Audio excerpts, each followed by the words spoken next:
Bonjour à tous. Alors, aujourd'hui, je vais vous faire deviner de quoi on va parler. Alors, j'ai vendu la mèche à quelques personnes. Tenez votre langue. Les autres, voilà, on va essayer.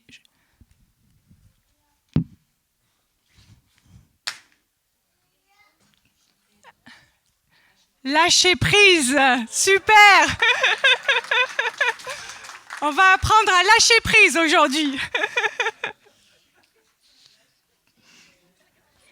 Alors, pas comme ça, parce que là, à part casser le sol, je ne sais pas ce qu'on aurait eu comme résultat, mais on va voir comment ce matin on peut lâcher prise. Et je me réjouis vraiment de partager ces choses avec vous ce matin parce que en préparant tout ça, Dieu m'a vraiment béni et m'a vraiment beaucoup interpellée, parlé de choses, de textes que je connaissais déjà, mais d'une manière plus profonde, de les vivre, comme si vraiment je comprenais d'une nouvelle manière qui alliait avec quelque chose de plus dans ces textes. Donc ce matin, on va regarder dans l'évangile de Matthieu, dans le Sermon sur la montagne. On lira Matthieu 6. Donc le Sermon sur la montagne, c'est un des 5 grands discours de Jésus.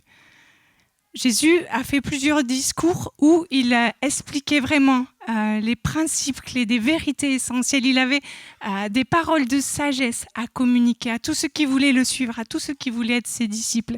Et c'est ce qu'on va regarder ce matin. Quelles sont ces vérités clés qu'il a voulu nous transmettre dans ce Sermon sur la montagne? Donc, on va lire Matthieu 6, verset 34. Ne vous inquiétez donc pas du lendemain, car le lendemain prendra soin de lui-même. À chaque jour suffit sa peine. Donc, on va prendre le temps de réfléchir sur ce verset, partie par partie. Et on va déjà s'intéresser à cette partie qui nous dit « À chaque jour suffit sa peine ». Donc moi quand j'ai lu ça, je me suis dit bon ok, à chaque jour suffit sa peine, c'est quand même pas très heureux ce verset. C'est pas super positif. Donc je me suis dit bon je vais aller un peu creuser, voir ce que nous dit les termes originels, ce que nous dit le grec. Donc le mot peine, en grec ça se dit kakia. Je sais pas si je prononce bien, excusez-moi. Mais on fera comme ça aujourd'hui, on va faire semblant. Et en tout cas, ce mot-là, qui veut bien dire peine. Ça veut même dire mal. Donc à chaque jour suffit sa peine, à chaque jour suffit son mal. Bon, c'était pas mieux. Et en lisant ça, je me suis dit, mais quand même, mon Dieu, tu nous dis là que la vie est difficile, qu'on va galérer. J'étais quand même un peu révoltée, c'est peut-être pas le mot, mais un peu indignée de me dire, bon, quand même, pourquoi tu nous dis ça? Et en prenant le temps de réfléchir à ce texte, j'ai vraiment ressenti tout l'amour de Dieu au travers de ça, comme s'il disait, mais je sais que c'est pas toujours facile, je sais qu'il y aura des peines, je sais que la vie sur cette terre n'est pas un long fleuve tranquille. Il y aura des moments compliqués. Il y aura des peines chaque jour, des choses à gérer. Il y aura des choses compliquées. Et finalement, c'est dire que la difficulté, c'est normal. Et ça ne veut pas dire que finalement, c'est l'univers qui est contre moi. Ou ça ne veut pas dire que c'est moi qui ai un problème, que je suis carrément à côté de la plaque. Mais la difficulté, la peine fait partie de cette vie humaine et imparfaite. Et en même temps, quand on lit ce verset « À chaque jour suffit sa peine », ça sous-entend aussi, de la part de Dieu, il nous dit « Mais c'est possible d'y arriver. C'est possible, il y a des ressources pour chaque jour. Chaque jour, tu peux y arriver. » Et finalement, on peut entendre que à chaque peine qui sont devant nous, il y a les ressources en face. Il y a les ressources nécessaires. Et finalement, la vie, des fois, c'est un peu de l'équilibrisme. C'est arriver à faire qu'il y ait à peu près autant de peine que de ressources. Et ça, des fois, c'est pas toujours évident. Je sais pas vous, quel est votre quotidien, quel est vos défis, vos challenges, les choses qui vous prennent du temps.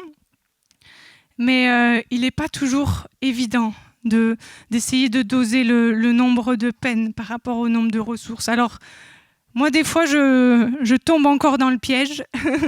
Hier, j'ai failli me lancer dans un plat de lasagne alors que Guillaume n'était pas là, que j'avais les 3 enfants à gérer, un peu de ménage à faire, les devoirs à surveiller et tout le reste. Bon, j'ai renoncé avec la sagesse de Guillaume aussi qui m'a remis dans le droit chemin. Ce n'était pas le jour pour faire des lasagnes. Donc, c'est vraiment toujours un peu ce calcul, ce challenge. Essayer de faire en sorte que mes peines ne soient pas supérieures à mes ressources. Et c'est là justement que l'épuisement peut arriver. Quand mes peines, mes exigences deviennent supérieures à mes ressources. C'est le cas du burn-out. On en parle de plus en plus ces derniers temps. Mais c'est toute cette pression extérieure, tous ces stresseurs, toutes ces exigences, toutes ces peines qui sont là et qui deviennent trop lourdes et qui font qu'on n'a plus les ressources nécessaires pour faire face. Et donc, on va essayer de comprendre un peu plus quelles peuvent être ces exigences, quelles peuvent être ces peines qu'on a et qui peuvent être finalement trop lourdes à porter. Alors, ça peut être des exigences externes, c'est-à-dire toutes ces tâches qu'on est tenu de faire, que ce soit dans notre travail, dans notre famille, à l'église aussi, dans tous les engagements qu'on a. Et toutes ces tâches-là, quand il y en a trop, ça peut devenir un vrai problème.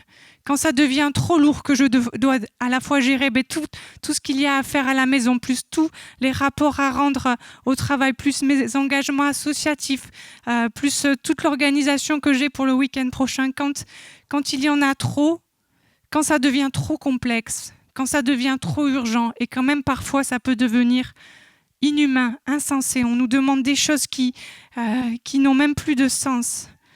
Mais c'est là que ça devient compliqué. C'est quand finalement toute notre to-do list, toutes ces choses qu'on est tenu de faire ne rentrent plus dans notre journée. Et là, on va courir après le temps. Et là, on va être sous une forme de pression. Et finalement, à chaque jour suffit sa peine. Ça nous fait entendre qu'à un moment donné, il faut choisir quelle va être notre peine d'aujourd'hui. Parce que finalement, attention, je vais vous faire une grande révélation ce matin. Attention, tout ce qu'on a à faire ne rentre pas dans une journée. Vous en êtes déjà rendu compte. C'était pas vraiment une grande révélation. Mais du coup, ça nous demande de faire des choix. On ne pourra pas tout faire. Et je dois choisir de dire non à certaines tâches pour pouvoir dire oui à d'autres. Je dois choisir finalement de prioriser, de différencier les choses pour lesquelles je veux tenir bon. Oui, ça c'est vraiment important pour moi. Ça, c'est ce que Dieu a déposé dans mon cœur. Ça, c'est prioritaire. Ça, je veux le faire. Et aussi savoir ce pourquoi je veux lâcher prise, ce qui n'est pas essentiel, ce que peut-être je pourrais déléguer à quelqu'un d'autre, ou ce à quoi je vais peut-être finalement renoncer, parce que je ne peux pas tout faire. Et on aimerait bien avoir le contrôle sur le temps, choisir combien d'heures il y a dans une journée. Moi, j'en mettrais bien 48. Ça, je pense qu'en 48 heures, je ferais pas mal de choses. Mais ça, on peut pas. C'est pas possible. Par contre, on peut décider de ce qu'on va faire avec le temps qu'on a. Et quand on n'a pas assez de temps, je sais pas vous, mais des fois, on peut avoir tendance à râler qu'on n'a pas assez de temps. Et justement, de râler qu'on n'a pas assez de temps, ça nous fait encore plus perdre de temps. Donc finalement, je trouvais cette phrase rigolote. Tiens, il me reste du temps, je vais râler. Donc ça, c'est un très mauvais conseil. Ne faites surtout pas ça. Mais finalement, heureusement, on a toujours du temps pour ce qui est important. On a toujours du temps pour ce qui est important. Et ça permet d'enlever de la pression. J'ai du temps pour ce qui est important, pour ce qui vibre dans mon cœur, pour les choses que Dieu a déposées en moi. J'ai du temps pour ça. Et tout ça m'a aussi suscité une petite réflexion. Si finalement, je n'ai pas de temps pour passer avec Dieu, c'est peut-être que je suis plus occupée qu'il ne le désire. si j'oublie l'essentiel, mon cœur à cœur avec Dieu, c'est peut-être qu'il y a dans mon agenda trop de choses que ce que Dieu veut vraiment que je fasse. Donc là, on a parlé un peu de toutes les pressions, toutes les exigences qu'on pouvait avoir à l'extérieur. Mais il y a aussi toutes les exigences qu'on peut se donner à soi-même, tout ce qu'on peut appeler les exigences internes. Toutes ces phrases qu'on va se dire, sois gentil, sois serviable, souris. Et on en trouve beaucoup. Je pense que vous en avez tous quelques-unes. Alors des fois, elles sont plus ou moins élevées, des fois elles nous servent, mais des fois elles deviennent trop exigeantes, trop enfermantes, trop dures. Et ça peut être par exemple, sois un bon chrétien, lis bien ta Bible plusieurs heures par jour, prends le temps de prier. Ces choses-là ne sont pas mauvaises en soi, je ne suis pas en train de vous dire qu'il ne faut pas faire ça, mais quand ça devient un poids trop lourd, quand on y va à reculons, quand on se sent stressé, énervé, à peine on a commencé parce qu'on se dit « Oh là là, il faut que je lise encore 20 chapitres aujourd'hui ». Non, ce n'est pas le but. Je pense qu'on passe à côté de l'objectif. C'est bon d'avoir des temps avec Dieu. C'est bon que ce soit régulier, qu'on ait un moment dans la journée où on le fait. Notre cerveau va plus facilement l'enclencher si c'est à quel moment de la journée on le fait, mais que cela ne devienne pas trop lourd, une trop grande pression, quelque chose d'inatteignable qui va devenir finalement une forme de religiosité, une forme de légalisme. Dieu, ce qu'il veut avant tout, c'est notre cœur. Il ne veut pas notre faire, il ne veut pas nos bonnes actions, il veut notre cœur, il veut être avec nous. Et ces exigences internes, on peut se les mettre de plein de façons. Ça peut être aussi, je ne sais pas si vous allez vous reconnaître là-dedans, mais vouloir que sa maison soit impeccable. Et parfois, quand on a du monde à la maison, on se met à vite tout ranger.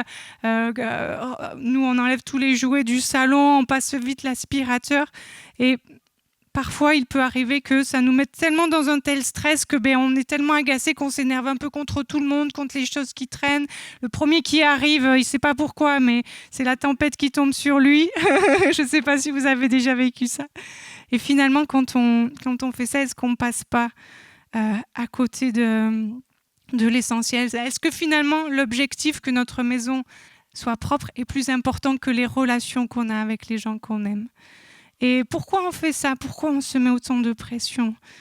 Pourquoi on veut toujours que tout soit parfait, tout impeccable ? Finalement, c'est aussi ce qui nous donne peut-être une forme de valeur, l'impression qu'on est quelqu'un de bien, qu'on va se sentir reconnu. On trouve notre valeur dans ce qu'on fait. Mais finalement, se dire qu'à chaque jour suffit sa peine, c'est aussi apprendre à se lâcher la grappe, si tout n'est pas parfait. C'est se dire que là, je fais de mon mieux, là où j'en suis, et c'est OK comme ça. Et je fais ce que je peux avec les ressources que j'ai aujourd'hui, mais ça ne vient pas dire quelque chose de ma valeur. J'ai de la valeur en Dieu, et ça c'est vrai, c'est établi, c'est un fait. Je suis enfant de Dieu et je n'ai pas besoin de chercher à prouver quoi que ce soit par ce que je fais. Mais j'avance un pas après l'autre, j'avance à mon rythme, j'avance sans me comparer aux autres. J'avance même si parfois je fais des erreurs, des faux pas, mais c'est là que j'apprends aussi. Et finalement, c'est apprendre à se traiter avec bienveillance. C'est se dire ce que je fais, c'est déjà suffisant. Et j'aimerais vous raconter une petite histoire qui m'est arrivée il n'y a pas très longtemps. Alors qu'on venait à l'église avec les enfants, Robin, mon fils de 4 ans, avait décidé qu'il avait 2 doudous, mais qu'il y en avait un qui devait rester à la maison. Donc, on est quand même monté dans la voiture, on est arrivé ici et la colère ne passait pas. Il fallait absolument ramener ce doudou à la maison. Donc, les filles sont rentrées. Moi, j'ai attendu avec lui sur le parking. C'était déjà 10 heures passées. Le culte avait commencé et il a mis du temps à se calmer. Au bout de quand même quelques minutes, 10 minutes peut-être, il a réussi à se calmer et on est rentré comme ça. La louange avait commencé et je suis arrivée. Alors que tout le monde chantait, j'ai parlé à Dieu et je lui ai dit, mon Dieu, là il faut un peu que je retombe en pression, je ne vais pas pouvoir te louer de suite. Et j'ai senti cette pensée forte dans mon cœur, comme si Dieu me disait, mais c'est OK Elsa, viens comme tu es. Ouais, c'est bon. Et juste d'entendre ça, ça m'a tellement fait du bien de me dire, c'est peut-être le dimanche matin, c'est le culte, on a envie d'arriver, de donner le meilleur de soi, mais il y a des jours où c'est comme ça, on n'arrive pas au top du top et c'est OK quand même. Et Dieu nous accueille quand même comme ça, tel qu'on est. Et ça fait tellement du bien de se rappeler qu'on peut venir simplement tel qu'on est à Dieu. Et finalement, ça nous aide à nous mettre peut-être un peu moins de pression parce que finalement, des fois, on se met plus de pression que ce que Dieu nous en met. Des fois, on a des attentes encore plus élevées que celles que Dieu peut avoir pour nous. Mais nous n'avons rien à prouver. Nous n'avons pas nous-mêmes à nous déclarer justes ou saints. Et tout ça me faisait penser à Romains 12, 18. Autant que cela dépend de vous, soyez en paix avec tout le monde. Et en lisant ce texte, je me disais, oui, il faut être en paix avec tout le monde. Mais ça commence d'abord par soi. C'est d'abord à soi qu'il faut se l'appliquer. Pour pouvoir être en paix avec les autres, je dois d'abord être en paix avec moi-même. Et être en paix avec moi-même, c'est finalement choisir, des fois, de me lâcher la grappe, de me laisser tranquille, d'arrêter de me mettre toutes ces exigences trop lourdes à porter, toutes ces exigences inatteignables. C'est finalement m'autoriser à être bienveillant avec moi, même si parfois j'ai des hauts et parfois j'ai des bas, même si parfois je suis au top et parfois je suis au fond du seau. Mais j'accepte ce que je vis, j'accepte là où j'en suis parce que je fais du mieux que je peux. Parce que finalement, si je résiste à ce que je vis, c'est là que finalement les choses vont continuer à bouillir à l'intérieur. Mais si je prends le temps juste de lâcher prise, de ne pas chercher à contrôler ce que je vis, les émotions que je ressens par tous les moyens, c'est là que finalement je vais pouvoir pleinement les exprimer à Dieu, les remettre à Dieu et avancer avec lui et m'attendre à lui. Et donc pour conclure cette idée que parfois on a des choses trop lourdes à porter qui viennent de l'intérieur et qui viennent aussi de l'extérieur. Et je relisais ce verset de Matthieu 11, 28 qui disait « Venez à moi, vous tous qui êtes fatigués de porter un lourd fardeau, et je vous donnerai le repos. Prenez sur moi mon joug et laissez-moi vous instruire, car je suis doux et humble de cœur, et vous trouverez le repos pour vous-même. Le joug que je vous invite à prendre est facile à porter, et le fardeau que je vous propose est léger. » Et en relisant ce texte, je voyais vraiment que, comme si Dieu voulait me dire, non, ce n'est pas trop lourd. Ça n'a pas à être trop lourd. La vie avec moi n'a pas à être trop lourd. Ne porte pas plus de poids qu'il n'en faut. Ne te charge pas de choses dont tu ne dois pas te charger. Mais il y a de la légèreté à vivre avec moi. Il y a de la simplicité à vivre avec moi. Ça n'a pas à être si compliqué que ça. Alors, on va avancer dans notre lecture de Matthieu 6, 34, et on va revenir. Alors, aujourd'hui, on fait un peu les choses à l'envers. On va prendre la Bible un peu à l'envers, mais écoutez, on va y arriver quand même. On va reprendre le début du verset qui nous dit « Ne vous inquiétez pas du lendemain, car le lendemain prendra soin de lui-même. » Matthieu 6, 34. Et en relisant cette partie « Ne vous inquiétez pas du lendemain », c'est comme si vraiment il y avait cette idée de ne te complique pas la vie plus qu'elle n'est. Ne te cherche pas du demain qui n'est pas encore là. N'essaye pas de trouver des réponses à tout et à des questions qui ne sont même pas encore là. N'essaye pas de tout contrôler à l'avance, d'anticiper. Demain, il va se passer ci, il va se passer ça. Et combien on est fort pour ça, pour essayer de vouloir tout contrôler, tout anticiper ce qui pourrait se passer. Mais j'entendais vraiment dans ce texte un appel à lâche le futur, mais vis vraiment le présent, vis le maintenant, vis la journée que je te donne de vivre, sois dans le aujourd'hui. Et pour illustrer ça, on va s'arrêter sur une petite histoire. Donc c'est l'histoire du feu de camp. Donc on a deux personnes, Paul et Sophie, assis autour d'un feu de camp. Sophie regarde les bûches, pense aux efforts qu'elle a dû faire pour les ramasser, s'inquiète de la quantité qu'il reste. Commence à être anxieuse à l'idée d'une longue soirée dans le froid. Paul lui regarde le feu, fasciné par la danse des flammes, par la chaleur qu'il ressent de plus en plus. Il sait qu'il ira chercher du bois plus tard, mais là, il profite du feu de camp qui brûle. Et finalement, cette histoire est intéressante. Face à la même situation du feu de camp, il y a deux manières de la vivre. Soit on profite pleinement du moment présent, soit on est déjà en train de penser au moment où le feu va s'arrêter. Et peut-être que j'aurai froid, et peut-être que je vais m'enrhumer. Si je tombe malade, il faut que j'aille chez le médecin, et etc. Et si ça ne s'arrange pas, j'irai certainement devoir consulter d'autres spécialistes. Et on est fort pour s'inventer des scénarios, les pires scénarios possibles. Tous les « et si ».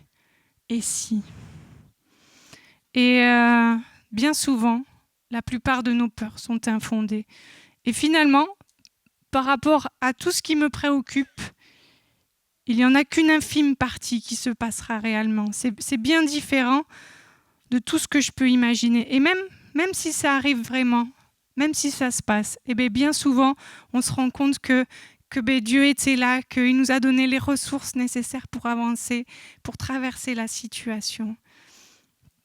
Et après tout ça, ça s'explique. Les neurosciences nous expliquent que quand notre cerveau a du temps libre, c'est-à-dire quand il n'est pas engagé dans quelque chose qui lui demande de la concentration, mais que nos pensées vagabondent, en grande partie, ce que fait notre cerveau à ce moment-là, c'est qu'il va se projeter vers le futur. Et il cherche à résoudre les problèmes potentiels. Donc c'est un peu le mode par défaut de notre cerveau. On est tous faits comme ça, c'est un peu le mode qui s'enclenche, on pourrait dire le mode survie qui essaye de tout résoudre à l'avance. Mais finalement, c'est bon de savoir arrêter ce mode par défaut. Et une des meilleures manières de l'arrêter, c'est de se reconnecter à ce qu'on vit dans le présent. C'est finalement prendre le temps de vivre pleinement ce que je suis en train de vivre, d'être pleinement conscient de ce qui se passe dans mon moment présent. Et c'est même scientifiquement prouvé. Vivre le moment présent rend plus heureux et en plus rend moins anxieux. Donc c'est tout bon pour nous. Alors, vraiment, Dieu nous dit « Ne t'inquiète pas du lendemain ». Et dans cette idée de vis cette journée que je te donne, vis ce jour unique qui ne reviendra pas, vis cette nouvelle chance, vis ce renouveau qui est là, qui s'offre à toi. Sois dans l'accueil de ce que je te donne à vivre aujourd'hui. Alors ça ne veut pas dire qu'on ne doit plus rien prévoir à l'avance, on serait quand même embêté, mais ça veut dire qu'il faut arrêter de tout anticiper les bons, les mauvais, les pires scénarios, de tout ce qui pourrait se passer. Prévoir, c'est finalement mettre en place aujourd'hui des actions qui contribuent à construire mon lendemain. Ce lendemain qui correspond à ce que Dieu veut pour moi. Ce lendemain qui correspond à ce que Dieu a déposé sur mon cœur. Finalement, mon aujourd'hui construit mon lendemain. Et je peux être dans la confiance que le lendemain aura soin de lui-même, que les ressources nécessaires pour les jours à venir sont bien présentées. Moi, j'aime beaucoup cette histoire du peuple d'Israël qui recevait la manne chaque matin quand il était dans le désert. Et cette image, c'est quelque chose qui me nourrit régulièrement, de me rappeler de cette manne, cette ressource. Alors, c'était une sorte de graine de coriandre blanche. Et apparemment, on pouvait en faire des très bons gâteaux au miel. En plus, ça avait bon goût. Donc, et c'est vraiment cette idée de nous dire, les ressources sont là. Elles sont disponibles chaque jour et elles seront en quantité suffisante, comme la manne était là en quantité suffisante. Et on peut vraiment être dans cette confiance que Dieu nous donne les ressources nécessaires pour faire face à chaque situation, pour apprendre de ce qu'il nous donne de vivre, pour nous aider à traverser ce qui est devant nous. Et un autre texte biblique qui nous parle des ressources, c'est dans Ésaïe 40, versets 29 à 31. Il donne de la force à celui qui est fatigué et il multiplie les ressources de celui qui est à bout. Les adolescents se fatiguent et s'épuisent. Les jeunes gens se mettent à trébucher. Mais ceux qui comptent sur l'Éternel renouvellent leur force. Ils prennent leur envol comme les aigles. Ils courent sans s'épuiser, ils marchent sans se fatiguer. Et ici, il nous est dit de pouvoir compter sur l'Éternel pour renouveler notre force. Et ce mot « compter », ça, quand on regarde l'origine, le terme grec « kava », ça nous parle d'être liés ensemble, comme une corde qui est liée, qui est entremêlée, c'est le même terme. Ça nous parle vraiment de quelque chose de proche, d'une communion proche avec Dieu. Soyons vraiment entremêlés avec lui, soyons plus près de lui pour puiser nos forces, nos ressources quotidiennes, pour puiser vraiment ces ressources jour après jour. Alors, on va continuer dans la lecture de Matthieu 6 et maintenant on va s'intéresser à Matthieu 6, 33. Faites donc du règne de Dieu et de ce qui est juste à ses yeux votre préoccupation première. Et toutes ces choses vous seront données en plus.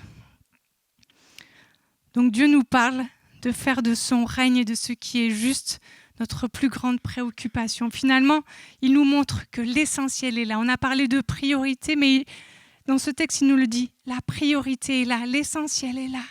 Mon royaume, ma justice, c'est l'essentiel. Laisse-toi animer par ce royaume, par cette cause plus grande qui te dépasse, qui te transcende, et manifeste qui je suis, manifeste mes valeurs, manifeste mon amour là où tu es, dans ton travail, auprès de ta famille, dans ton entourage. Et à chaque fois, je m'émerveille de ce que Dieu nous demande de faire, parce que en plus de ça, c'est quelque chose qui est profondément bon pour nous. Dans ma formation que j'ai faite en psychologie, ma formation des méta-analyses, il nous expliquait combien le fait d'aller bien, ça ne suffit pas, de trouver un équilibre psychique. En soi, ce n'est pas une fin, parce qu'on a besoin de trouver un sens à sa vie. On a besoin de quelque chose qui nous habite, qui nous dépasse, qui nous transcende. Et c'est ce qu'on peut vivre avec Dieu. On peut être passionné par son royaume. Et ça nous anime, et ça nous dépasse. Et c'est quelque chose qui nous donne l'envie de vivre pour lui et pour son royaume. Et finalement, Matthieu 6, 33 nous dit « Occupe-toi de mon royaume et le reste, c'est bon. C'est bon, je m'en occupe. » C'est un peu ce qu'on peut entendre dans « Toutes choses vous seront données en plus ». Et c'est ce qu'il explique dans les versets qui précèdent. Donc on va prendre le temps de relire ce qu'il dit, notamment au sujet des lys. Il parle aussi des oiseaux. Je vous invite à relire ces textes qui sont pleins de sagesse. Alors on va relire Matthieu 6, 28. « Quant aux vêtements, pourquoi vous inquiétez-vous à leur sujet ? Observez les lys sauvages. Ils poussent sans se fatiguer à tisser des vêtements. Pourtant, je vous l'assure, le roi Salomon lui-même, dans toute sa gloire, n'a jamais été aussi bien vêtu que l'un d'eux. Si Dieu habille avec tant d'élégance la petite plante des champs qui est là aujourd'hui et qui demain sera jetée au feu, à plus forte raison ne vous vêtira-t-il pas vous-même ? Ah, votre foi est encore bien petite. » Ce texte nous invite à observer les lys des champs. Et dans cette idée d'observer, quand on cherche vraiment le sens du mot, il y a cette idée, étudie de près, examine soigneusement, prends le temps de comprendre pleinement. Et je crois que Dieu veut vraiment qu'on prenne le temps de s'arrêter pour regarder le lys pousser. Alors, c'est ce qu'on va faire, et après, on va essayer de comprendre à quoi ça nous sert de prendre ce temps. Alors, on a une petite vidéo à passer pour pouvoir... Alors, normalement, ça dure plusieurs jours. Là, on se l'est mis en accéléré. On a tous d'autres choses à faire aujourd'hui. Il faut aller voter. Donc, vous inquiétez pas.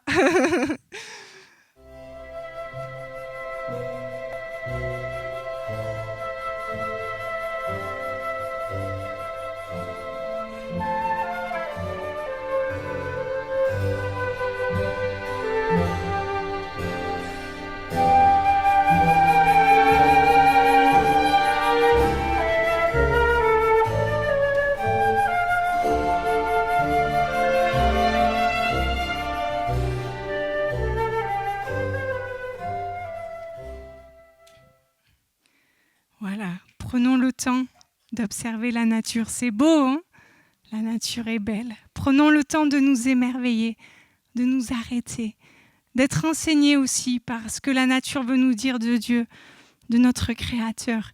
Et finalement, prenons le temps de vivre le moment présent, de vivre ce qui s'offre à nous devant nous. C'est à nouveau un appel pour se connecter au moment présent, se connecter à ce que Dieu nous offre autour de nous.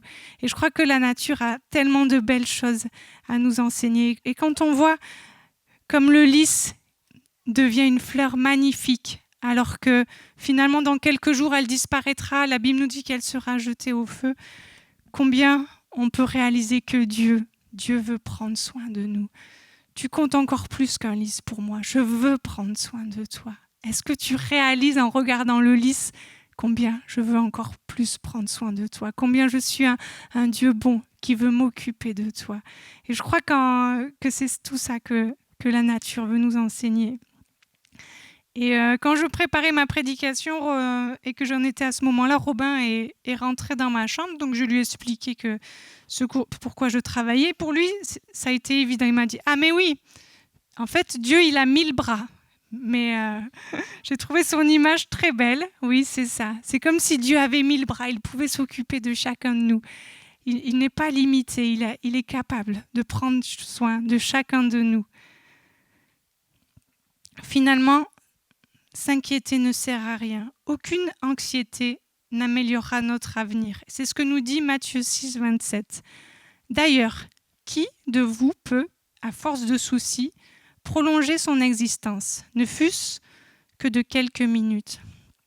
Ben non, on ne peut pas. Ce n'est pas en s'inquiétant qu'on allonge notre existence, au contraire. Au contraire, ça augmente alors ce qu'on appelle le cortisol, c'est-à-dire l'hormone du stress, mais pas que.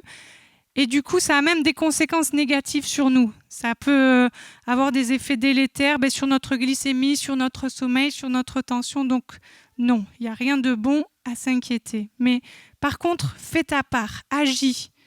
Agis là où tu agis. Et Dieu nous dit qu'il fera la sienne. Donc on ne peut pas tout contrôler. Il y a des choses sur lesquelles on n'a aucune mainmise. Il y a ce qui est de notre ressort. Il y a ce qui fait...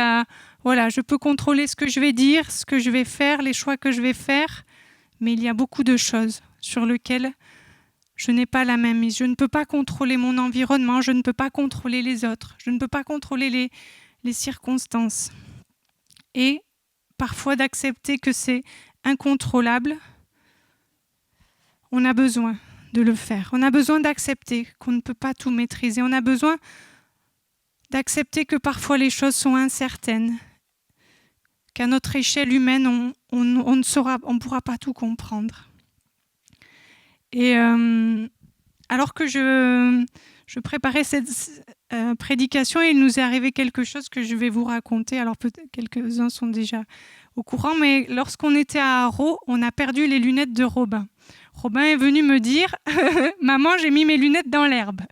Alors, c'était pas juste un petit champ d'herbe qu'il y avait, c'était une immense prairie et il savait pas me dire où elles étaient.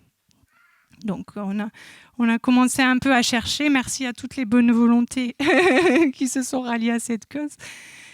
Et puis, je disais à Dieu, tu m'as amené sur ce sujet du lâcher-prise. Donc, moi, je me connais. Hein, j'aurais pu chercher des heures et des heures tant que je n'avais pas trouvé. Je peux être comme ça. Mais bon, là, je me disais quand même, c'est un peu peine perdue. Le champ est tellement grand. Je lâche prise et j'ai simplement dit à Dieu, OK, tu m'apprends tu m'enseignes sur le lâcher-prise. Là, vraiment, je sens que c'est pas de mon ressort. Là, trouver des lunettes, c'est comme trouver une aiguille dans une botte de foin. Là, c'est pas de mon ressort. Je lâche prise sur cette situation.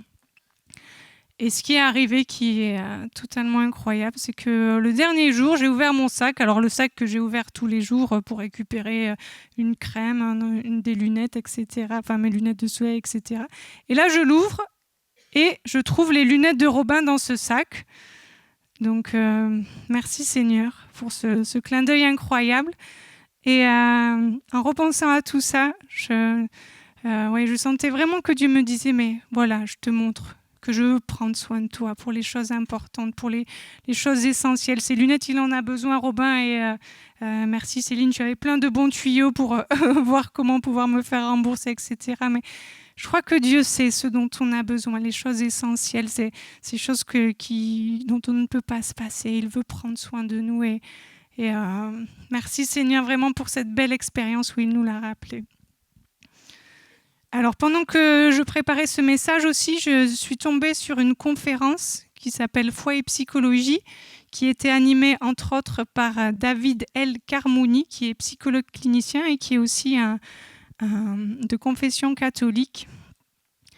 Et il nous expliquait un peu les grandes difficultés de notre culture principalement occidentale et qui font partie de ce 21e siècle. Donc nous, notamment les Français, nous sommes très forts pour vouloir contrôler les choses. Donc on y revient à ce besoin de contrôle. Alors je trouvais cette image d'une tour de contrôle qui veut tout gérer et qui illustrait ça bien, parce que des fois on n'est pas un peu comme ça, à vouloir absolument tout contrôler, vouloir penser à tout, anticiper tout, gérer tout ce qui pourrait se passer, comme si finalement tout dépendait de nous. Et ça fait écho finalement à un sentiment d'insécurité. On est dans cette forme d'illusion de contrôle. On pense que si on contrôle tout parfaitement, mais on sera peut-être moins confronté à des situations stressantes, à des risques de danger. Peut-être qu'on échouera moins, peut-être que les autres nous jugeront moins. Mais finalement, il n'y a aucune garantie de résultat. Et quand on cherche à tout anticiper, eh bien, on a toutes ces pensées obsessionnelles qui sont en boucle à l'intérieur de nous. Et David L. Carmouni nous dit que finalement, c'est comme une hémorragie d'énergie des ressources mentales. Et que ça peut être vraiment problématique. Ça peut avoir même des conséquences au niveau psychiatrique, une forme de dissociation où on se coupe du réel. Et finalement, il nous dit que notre imaginaire nous fait croire qu'on a l'illusion de contrôle. Par nos pensées, par toute cette imagination, on croit qu'on va arriver à maîtriser les choses. Mais finalement, en faisant ça, on se coupe du réel, on se coupe du temps présent, de ce qu'il y a à vivre dans l'accueil de l'aujourd'hui. Et finalement, ça recoupe un peu tout ce qu'on vient de dire. Il concluait par cette phrase « Le réel ne s'imagine pas. Il se vit au présent de l'indicatif dans l'abandon en lui. » Et il nous invitait vraiment à vivre cet abandon, à retrouver cette sécurité en Dieu, à pleinement se laisser porter par lui. Parce que ce besoin de sécurité qu'on va chercher ailleurs, c'est en lui seul qu'on peut le trouver pleinement. Donc apprenons, même si on est des bons Français, même si on a ce côté où on a besoin de contrôler, de maîtriser, apprenons, et je crois que c'est vraiment l'intention de Dieu pour nous ce matin. Apprenons à nouveau à s'abandonner, à lâcher prise, à arrêter de vouloir contrôler ce qui est hors de notre contrôle. Arrêtons de résister aux choses. Finalement, c'est ça le lâcher prise. C'est arrêter de chercher à contrôler ce qu'on ne peut pas contrôler. C'est ne plus résister à ce qui est, à ce qui se passe en nous et à l'extérieur de nous. Et quand je priais pour recevoir vraiment l'intention de Dieu, quand je préparais ma prédication, c'est ce mot que j'ai reçu, lâcher prise. Et je ne savais pas trop où ça allait me mener. J'ai dit ok, bon, on va voir. Et en préparant, j'ai vraiment compris et vu l'intention de Dieu qui veut nous amener plus loin dans cette dimension du lâcher prise, nous amener plus loin dans cet abandon à lui, qui veut vraiment nous faire comprendre qu'en lui on a notre sécurité, qu'on n'a pas besoin d'essayer de la trouver ailleurs, mais qu'on peut lâcher toutes ces choses. Et je crois qu'il y a vraiment quelque chose de nouveau à vivre. L'intention de Dieu, c'est vraiment de nous faire vivre quelque chose de nouveau dans ce domaine du lâcher-prise. Et j'aime beaucoup cette image de cette personne qui se laisse totalement aller et on peut voir une forme de sérénité chez elle. Elle n'est pas stressée de cette chute alors qu'il n'y a rien dessous. Mais je crois qu'on peut vraiment se laisser aller en Dieu, se laisser aller dans ses bras d'amour, se laisser aller parce que c'est en lui, on peut trouver notre sécurité. Et je voudrais juste terminer ce message en lisant un dernier texte qui vient à nouveau appuyer tout ce qu'on vient de dire. Toujours dans le sermon sur la montagne, alors on le prend encore à l'envers. On va prendre Matthieu 5, versets 1 à 12, et finalement c'est le premier texte que Jésus dit. C'est ce qu'on appelle les béatitudes, mais aujourd'hui on va l'appeler comme l'appelle André Chouraki. André Chouraki a traduit la Bible dans l'idée d'essayer de retrouver l'intention originelle. Et lui, il n'a pas appelé ça les béatitudes, il a appelé ça en marche. Alors, au lieu de traduire les termes par heureux, comme on le fait dans nos versions plus classiques, aujourd'hui, on va lire en marche. Alors, je vous lis ce texte dans Matthieu 5. En voyant les foules, Jésus monte sur la montagne et s'assoit là. Ses adeptes s'approchent de lui. Il ouvre la bouche, les enseigne et dit « En marche !» les humiliés du souffle. Oui, le royaume des ciels est à eux. En marche, les endeuillés. Oui, ils seront réconfortés. En marche, les humbles. Oui, ils hériteront la terre. En marche, les affamés et les assoiffés de justice. Oui, ils seront rassasiés. En marche, les matriciels. Oui, ils seront matriciés. En marche, les cœurs purs. Oui, ils verront Elohim. En marche, les faiseurs de paix. Oui, ils seront... Alors, je ne sais plus, j'ai dû mettre... Ils seront appelés fils d'Elohim. En marche, les persécutés à cause de la justice. Oui, le royaume des ciels est à eux. En marche, quand ils vous outragent et vous persécutent, en mentant, vous accusant de tout crime à cause de moi. Jubilez, exultez, votre salaire est grand au ciel. Oui, ainsi ont-ils persécuté les inspirés, ceux d'avant vous. Alors en lisant ce texte, pour moi, ce n'était pas forcément logique au départ. Alors j'ai beaucoup aimé cette traduction en marche qui nous parle de pouvoir se redresser, de pouvoir avoir cette position de dignité, plutôt que peut-être une position de, comme on peut traduire par heureux, qui serait un peu plus passive. Mais après, je me disais, mais en fait, qu'est-ce que je dois comprendre ? Des fois, on est endeuillé, on est triste, il nous manque des choses. Des fois on a le cœur pur. Et en prenant le temps de réfléchir, Dieu me montrait, mais en fait, à chaque instant, je suis là. Quand tu as, je suis là, je réponds. Quand tu n'as pas, je suis là. Quand tu fais quelque chose, je suis là. Mais quand tu n'es plus capable de faire, je suis là aussi. En toutes circonstances, bonnes ou mauvaises, je suis là. En toutes circonstances, je suis la réponse, je suis la source, je suis celui qui pourvoit. Pas forcément de la manière dont tu l'attends. Peut-être que les endeuillés ne nous aient pas dit qu'ils récupéreront ce qu'ils ont perdu. Les persécutés n'auront pas forcément de promesse d'arrêt de la persécution, mais Dieu est là. Dieu est là, Dieu est présent, il connaît la situation. Et on peut être dans la confiance, on peut se mettre debout, on peut se redresser, on peut se mettre en marche. Et finalement, si Jésus commence son discours du sermon sur la montagne par ce texte, c'est qu'il y a vraiment, je pense, une vérité essentielle, fondamentale, quelque chose qu'on a besoin de comprendre en priorité. On peut lui faire confiance parce qu'il est là. Parce qu'il est là en toute situation. Et on a parlé de son règne ce matin, parce que son règne est là. Parce qu'il est ce Dieu qui règne, ce Dieu puissant, ce Dieu au-dessus de tout. Et on peut pleinement vivre dans le lâcher-prise. Et on peut pleinement s'abandonner à lui en toutes circonstances. Alors j'aimerais qu'on prenne un temps pour prier ce matin. Si on peut mettre un petit fond musical, le temps qu'on s'en remette à Dieu et qu'on prenne le temps de réfléchir. Sur quoi on a besoin de lâcher prise. C'est peut-être nous qui nous sommes mis un poids trop lourd. C'est peut-être nos propres exigences qui finalement nous font porter des choses qui sont trop lourdes à porter. Et on a besoin de lâcher prise sur ça. C'est peut-être notre besoin de vouloir tout contrôler, de vous chercher à maîtriser. C'est peut-être notre besoin de vouloir tout gérer parce qu'on a l'impression peut-être que là ça, au moins, on pourra faire face.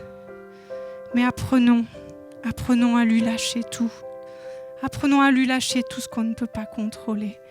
Apprenons à lui faire confiance à nouveau, comme peut-être jamais on n'a pu lui faire confiance. Mais Dieu veut nous rappeler combien on est précieux pour lui, combien il nous aime, combien on a bien plus de valeur que le lys des champs. Le lys qui, pourtant, revêt une robe magnifique. Mais Dieu veut nous rappeler ce matin qu'il veut prendre soin de nous.